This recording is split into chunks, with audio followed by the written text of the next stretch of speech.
A paz, amados. Que Deus abençoe seu dia, sua casa e toda a sua família. Em nome de Jesus. Amém. Amados, bem-vindos ao canal das Cartas para Deus. A palavra de hoje nas Cartas para Deus é: por que eu não dou conta de mim? Por que eu não dou conta de mim? A palavra de Deus que me deu base para falar sobre isso está lá em Jonas, o capítulo 4, a partir do versículo 1, que vai dizer assim: Mas desgostou-se Jonas extremamente disso e ficou todo ressentido. E orou ao Senhor e disse: Ah, Senhor, não foi isso que eu disse, estando ainda na minha terra? Por isso me preveni fugindo para Tarsis, pois sabia que és Deus piedoso, misericordioso e longânimo, e grande em benignidade, e que te arrependestes do mal. Peço-te, pois, tira a minha vida, porque melhor é morrer do que viver. Só até aqui, amados. Bom, essa palavra que Deus me colocou no coração a respeito dessa passagem de Jonas. Jonas aqui pediu para morrer, ele estava decepcionado, estava irado. E aqui essa história é bem conhecida, né? A história de Jonas. Deus queria que ele fosse para Nínive para profetizar contra aquele povo. O povo de Nínive era um povo hostil, era um povo que cometia muitas coisas ruins, muitas atrocidades, matavam pessoas e torturavam essas pessoas. Era um povo bárbaro. A cidade de Nínive fazia parte do povo assírio, que era um povo que perseguia ao povo de Israel, perseguia os hebreus. E Deus mandou Jonas ir até aquela terra e profetizar contra eles. E Jonas não queria ouvir a palavra de Deus, se recusou a ir. E muitos dizem que ele teve medo, né? Que ele teve medo de ir até aquela cidade, porque eles eram terríveis, porque eles eram bárbaros e eles poderiam não ouvir a Jonas. Mas na verdade, aqui nesse capítulo 4, a partir do versículo 1, Jonas revela que ele fugiu para Tarsis, porque ele sabia o que Deus queria fazer naquela terra. Deus queria abençoar aquele povo, na verdade. E ele não queria fazer parte disso. Ele estava em teimosia, mas eu já volto lá. Então Jonas, já sabendo disso, não era medo que ele tinha, mas ele não queria entregar o que Deus ordenou que ele entregasse. Então ele partiu no sentido totalmente contrário do propósito de Deus. Ele se irritou, ele não quis cumprir o propósito de Deus. E quantas vezes nós nos irritamos por coisas que acontecem nas nossas vidas, por direção que Deus coloca nas nossas vidas e aquilo não se cumpre do jeito que a gente esperava, e a gente se irrita por pessoas que nos atacam, por situações que nos prejudicam e a gente se ira. E a palavra do Senhor diz que nós podemos nos irar, mas que irai-vos, mas não pequeis. A gente pode se irar, mas a gente não pode pecar. Até Jesus se irou, né? Até Jesus se irou, ele se irou com aquela figueira que não dava frutos, ele se irou com os fariseus, ele se irou com o povo romano, mas ele não pecou. Nós não somos Jesus. Nós estamos sujeitos a ser pecadores porque nós somos humanos. A nossa carne muitas vezes fala mais alto que o nosso espírito. Nós estaremos sim sujeitos a pecar até o último dia das nossas vidas. Mas a palavra nos ensina que diante de uma irritação, diante de uma perseguição, diante de algo que a gente acha que não é pra gente, que não é pra fazer e a gente não faz e aquilo tem consequências, pior do que se irar é pecar. E normalmente a gente se ira e peca, né? contra as pessoas erradas. A gente peca contra aquelas pessoas que estão à nossa volta, perto daquelas pessoas que nos amam, e muitas vezes nem foram elas que causaram a nossa ira. Mas voltando aqui no texto, né? Então Jonas deu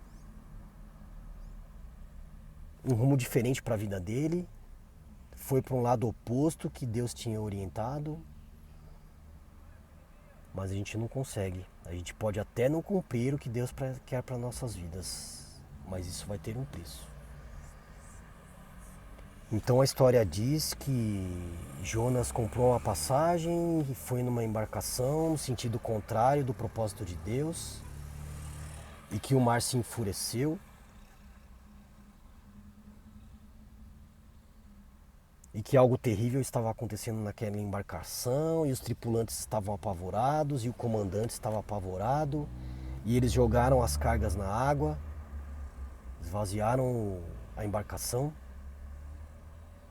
crendo que que aliviando o peso eles conseguiriam sair daquela tormenta e ir para um lugar seguro até voltar para beira-mar. Mas nada disso funcionou. Até que o comandante começou a dizer às pessoas, cada um ore ao seu Deus. O Deus de alguém está irado aqui. Eles eram idólatras, né? Pessoas de várias religiões, em várias crenças. E aquele comandante, ele percebeu que algo não estava certo e não era natural, era algo sobrenatural. Então ordenou a todos, clame ao seu Deus, que tem algum Deus irado aqui, por isso que estamos passando por essa tormenta. E aquilo não passava, e a tormenta continuava, até que o comandante desceu ao convés e pegou o Jonas dormindo. E ele acordou e acorda, dorminhoco. Acorda, dorminhoco. Clame ao seu Deus, porque estamos passando por uma tempestade, por uma ventania, algo terrível. Clame ao seu Deus para que ele pare com isso. Ele deu essa ordem a todas as pessoas, né? Cada um clame ao seu Deus, porque há algum Deus furioso aqui que está causando essa tormenta. E Jonas sabia que era com ele. Então eles não descobriram o que estava acontecendo e todos foram para o convés e começaram a lançar sortes, né? Sortes eram jogos como 2 ou 1, par ou ímpar, jogo da velha, ou cara ou coroa, né? Para tentar descobrir quem era a pessoa que tinha causado aquilo. Quem é a pessoa que tinha enfurecido o seu Deus. E nesse jogo de lançar sorte, que é um jogo de azar na verdade, né? Mas era uma prática e é até hoje. Quando eles lançaram sorte, chegaram a Jonas, que Jonas era o causador daquilo, então eles interrogaram Jonas. Quem tu és? Quem é o teu Deus? E ele explicou que ele era hebreu, e ele explicou que o Deus dele estava irado porque tinha dado uma direção para ele ir para um lado e ele estava indo para outro. E aquelas pessoas se apavoraram, se desesperaram. E Jonas disse, lancem-me ao mar. Lancem-me ao mar, porque eu sou o causador. Quando eu estiver fora desta embarcação, essa tormenta vai passar. E ali eram pessoas incrédulas ou então idólatras, incrédulos e idólatros, que clamavam a outros deuses, que tinham adoração com outras coisas. Mas eles entenderam a fúria do que estava acontecendo ali. Tanto é que eles não lançaram Jonas ao mar direto, eles temeram em lançar Jonas ao mar e aquele Deus se enfurecer mais ainda e matar a todos. Então eles oraram e levantaram sacrifícios ao Deus de Israel, ao Deus daquele hebreu, e decidiram então seguir o que ele tinha orientado. E quando eles lançaram Jonas ao mar, aquela tempestade passou. Quando eles lançaram Jonas ao mar, aquilo parou.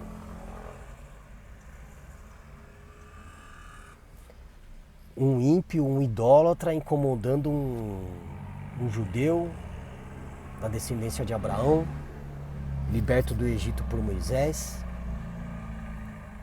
que entrou na terra prometida através do que Deus colocou na vida de Josué, que era Jonas. Jonas, a história diz que ele viveu em torno de 800 anos antes da vinda de Cristo. Ele já estava na terra prometida. E olha como a ira nos leva a caminhos tortuosos, como a desobediência nos leva a caminhos tortuosos. Deus deu uma direção para ele foi para a direção oposta. E ainda assim, quando ele foi atirado ao mar, Deus se compadeceu dele e Deus queria que ele cumprisse o propósito. Deus enviou um peixe grande, né? A história diz que era um peixe grande que Deus enviou.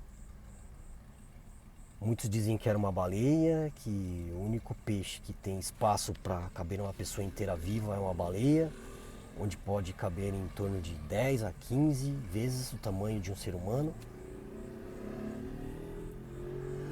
E ele foi engolido por aquele peixe inteiro e vivo. E passou ali por 3 dias. E ali ele clamou ao Senhor, e ali ele comentou que ele estava no inferno como prova. E Deus ouviu o clamor dele.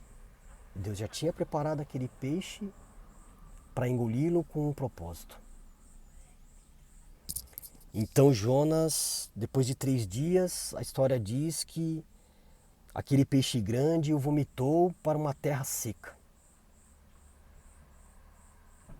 Já é contraditório assim, né? Já é algo impossível para nós seres humanos ver um peixe engolindo o ser humano e esse ser humano ficar por 3 dias no estômago daquele peixe gigante e não morrer. E mais estranho para nós ainda é ver que a história diz que esse peixe vomitou Jonas para fora numa terra seca. Mas isso aconteceu com um propósito. Ele não foi lançado ao mar para não ter que nadar até a margem, ele não foi lançado ao mar para não morrer afogado. Ele foi lançado numa terra seca. Porque Deus tinha algo para fazer na vida dele. E então, como confirmação, Deus veio e disse novamente: vá para Nínive e profetize contra aquele povo. Diga àquele povo que eu irei destruir a todos. E dessa vez Jonas cumpriu o que Deus lhe ordenou. Ele foi para Nínive, começou a comentar com as pessoas e começou a declarar o que aconteceria. E aquelas pessoas se desesperaram e aquelas pessoas começaram a rasgar as suas vestes, se enrolar em sacos, até que a notícia chegou ao rei. E o rei também temeu ao Deus de Israel, temeu ao Deus hebreu. E ele também rasgou as suas vestes e se vestiu de sacos e ordenou que fizesse um jejum ali de 3 dias, que ninguém poderia comer, que ninguém poderia beber, e que eram para fazer o mesmo com os animais, que não era para alimentar os animais por 3 dias, que era para enrolá-los também em sacos. E Deus se compadeceu de fato. Ele se compadeceu de fato com aquele povo que perseguia os cristãos, aliás, os judeus, né? Jesus Cristo não estava nessa época ainda. Aquele povo que seguia os judeus, que matava os judeus, porque entendia que eles tinham invadido a terra deles. Essa terra de Nínive fica ao redor da região de Israel e ali os outros países próximos a Israel, próximo ao Iraque, aliás, né? Uma terra próxima ao Iraque, em torno de uma parte do Iraque, uma parte de outros países, e perto ali está Israel. Deus tinha um propósito com aquele povo e creio eu que tenha sido um dos primeiros povos, fora o povo, os descendentes de Abraão, que Deus deu uma oportunidade de mudar. Ali Deus deu a oportunidade para um povo mudar que não era da descendência de Abraão. E aquele povo entendeu. E aquele povo clamou ao Deus de Israel, clamou ao Deus de Moisés, clamou ao Deus de Abraão, clamou e Deus os ouviu. E aqui Jonas, ainda com rebeldia, ainda resistente, nessa passagem aqui, por que ele diz, por que ele pede para morrer? Porque ele se decepcionou com o que Deus estava fazendo ali, porque ele temia que se aquele povo fosse salvo por Deus, eles continuariam matando, perseguindo o povo judeu, o povo hebreu. Mas aquele povo mudou. Depois vieram outras gerações, 200 anos depois, a história diz que 200 anos depois, esse povo perdeu tudo aquilo que Deus tinha feito, se perdeu novamente e foi perseguir novamente o povo hebreu. Na história é assim, na história José ajudou o Egito, libertou o Egito da fome, libertou os outros povos ao redor. E depois que José partiu, Deus recolheu José do Egito, passaram-se anos e um dos faraós se esqueceu de José e escravizou o povo hebreu. Quando a gente para de buscar a Deus, como esse povo hebreu parou de buscar a Deus, as perseguições vêm, as batalhas vêm. E de fato, depois dessa passagem, o povo foi perseguido novamente. Depois dessa passagem de Jonas, depois do que Jonas fez com aquele povo de Nínive, levando a palavra, levando a fúria de Deus e eles se arrependendo. 200 anos depois, tudo aquilo que já acontecia e parou, voltou a acontecer. Mas será que é porque Deus permitiu que aquele povo não fosse dizimado? Ou porque o povo hebreu parou de buscar, o povo hebreu parou de acreditar? Como nós. Quantas vezes, quando nós estamos sendo abençoados, recebendo valores materiais, controle na vida financeira, nós abandonamos Deus. E aí as provas vêm de qualquer jeito. As provações vêm de qualquer jeito. Mas como nós buscamos é o que faz a diferença. Nós vamos passar por provas, mas buscando a Deus nós passamos pelas provas de uma forma diferente. Jesus passou por muitas provas. Jesus se irou, mas ele não pecou. E nós não somos como Jesus, mas podemos caminhar como ele caminhou. Eu acredito que existam níveis de tolerância à irritação, de níveis de tolerância à ira. Tem pessoas que dizem que tem pavio curto, tem pessoas que aguentam um pouco mais. Mas eu acredito que se a gente trabalhar na palavra de Deus, se a gente buscar a Deus, se na nossa angústia, na nossa ira, na nossa fúria, nós buscarmos a Deus, nós conseguimos ir avançando, criando níveis de resistência à ira, à fúria maior. Eu posso me irritar menos do que eu me irritei ontem e mais do que eu vou me irritar amanhã na presença de Deus. Eu acredito que sejam níveis, que a gente consiga sim trabalhar a nossa ira para não pecar. Vamos continuar nos irando, mas sem pecar. E aqui Deus deu vários livramentos aqui para Jonas. Ele deu um livramento quando ele foi para aquela embarcação e o mar em fúria e ele não morreu. Ele foi lançado ao mar e Deus cuidou dele para que ele não morresse afogado. Ele esteve na barriga daquele peixe gigante e não morreu. Ele foi cuspido em terra seca e não morreu.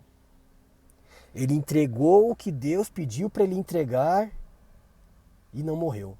Porque ele podia ter morrido ali, no meio daquele povo de Nínive, que eram bárbaros, que eram terríveis perseguidores do povo hebreu.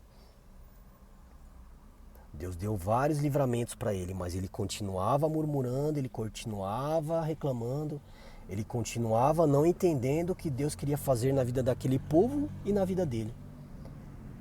Deus queria fazer algo também na vida de Jonas. Deus queria fazer algo na vida de Jonas. E é o que está aqui, no mesmo capítulo 4, a partir do versículo 6. A palavra do Senhor diz assim: E fez o Senhor nascer uma borboreira que subiu por cima de Jonas, para que fizesse sombra sobre a sua cabeça, a fim de livrá-lo do seu enfado. E Jonas se alegrou em extremo por causa daquela borboreira. Mas Deus enviou um bicho no dia seguinte para subir a alva, a qual feriu a borboreira e esta secou. E aconteceu que, quando aparecendo o sol, Deus mandou um vento calmoso oriental, e o sol feriu a cabeça de Jonas. E ele desmaiou e desejou com toda a alma morrer, dizendo: Melhor é morrer do que viver. Então Deus disse a Jonas: É acaso razoável assim que enfades por causa da borboreira? E ele disse: É justo que me enfade a ponto de desejar a morte? O que Deus fez aqui? Aqui Jonas subiu para um morro e ele queria observar o que aconteceria com aquele povo de Nínive. E aquele povo não morreu e aquele povo não foi destruído. Aquele povo não foi destruído. E Deus ali, Jonas se afastou e montou uma tenda, e a palavra diz que Deus do dia para a noite colocou uma borboreira para protegê-lo do sol. O sol naquele lugar é um sol muito extremo. O sol naquele lugar é um sol extremo.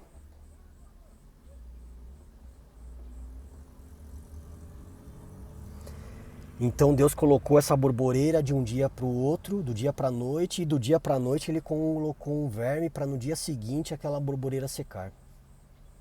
Deus queria passar uma mensagem ali para Jonas e mais uma vez ele não entendeu.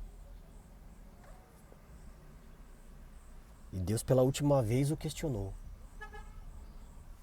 Se você está preocupado, se você se incomoda com uma borboreira que veio do dia para a noite, que nem foi você que plantou, se você está pedindo para morrer por causa de uma borboreira que veio do dia para a noite e nem foi você que plantou, eu não posso libertar o meu povo que eu que criei? Ah, mas o povo da cidade de Nínive não era do povo de Deus. Todos nós somos criaturas de Deus. Todos nós fomos criados por Deus. Todos nós fomos criados por Deus. E este povo não era o povo escolhido. Mas Deus deu a oportunidade a eles se arrependerem, a oportunidade deles buscarem a Deus, de se arrependerem e pararem com aquelas maldades. E eles fizeram. Há outras nações, inclusive as nações de Israel, que não fizeram o que o povo de Nínive fez. De se arrepender, de clamar a Deus, de se vestir de saco, de jejuar por 3 dias, de colocar saco até nos animais e colocar até os animais para fazer jejum. Deus se agradou do que aquele povo mal fez. Por quê? Porque Deus é Deus. Nós não entendemos os propósitos de Deus. Nós não entendemos nem os nossos. Nós não damos conta de nós mesmos. Nós não damos conta de nós mesmos. A gente não consegue se explicar sem Deus. A gente não consegue mudar sem a presença de Deus. Qual de nós que pisam no nosso calo? Qual de nós que somos humilhados, que somos maltratados? Qual de nós que não se ira e pior que se irar? Qual de nós não se revolta? Qual de nós não se revolta? Qual de nós não perde o rumo, não agride pessoas, não maltrata com as nossas palavras? Qual de nós? Todos nós. Todos nós nos iramos. Mas a palavra diz que nós até podemos nos irar. mas não podemos pecar. Nós não podemos pecar contra aqueles que estão à nossa volta, contra aqueles que nos amam. Você está enfurecido por causa do seu trabalho, por causa de algo que aconteceu no trânsito, algo que aconteceu na escola, algo que aconteceu na vizinhança, na família ou até dentro de casa. E você desconta a ira em cima daquele que nem tem culpa. E você desconta a sua ira na vida daquele que não tem nada a ver com o problema. Ou ainda que você desconte na vida daquele que de fato causou o problema. A palavra do Senhor não diz que nós temos que perdoar até os nossos inimigos? Até quando você vai se irar, até quando eu vou me irar e punir as pessoas com a minha ira, com a sua ira. A palavra de Jonas se encerra aqui, a gente nem sabe, né? A história não relata. A história aqui não relata se ele foi abençoado, se ele entendeu ou se ele perdeu a vida como ele pediu. E aí fica para o nosso raciocínio. Deus deu várias oportunidades para Jonas. A gente não sabe se ele aproveitou a última. Tomara a Deus que sim. Mas e você e eu? Quantas oportunidades Deus já te deu? Quantos livramentos Deus já te deu? Quando é que você vai aproveitar as oportunidades? Quando é que eu vou aproveitar as oportunidades que Deus nos dá? Nós não damos conta de nós mesmos. Eu não dou conta de mim, você não dá conta de você. Mas Deus dá. Deus dá conta de nós porque Ele é o nosso Criador. E somos criaturas desta terra e quando aceitamos a Jesus, passamos de criaturas a filhos. E sendo filhos de Deus, Ele dá conta das nossas vidas. Fica com esta palavra, que Deus abençoe sua vida, sua casa e toda a sua família em nome de Jesus. Compartilhe esse vídeo, se você gostou, curta, compartilha. Se você vê que alguém está passando por momentos de ira, por momentos de fúria e pior que isso, tem transformado a sua fúria em atitudes incorretas, maltratado pessoas, fisicamente, mentalmente, envie este vídeo para essas pessoas. Que Deus abençoe a sua vida em nome de Jesus. Amém.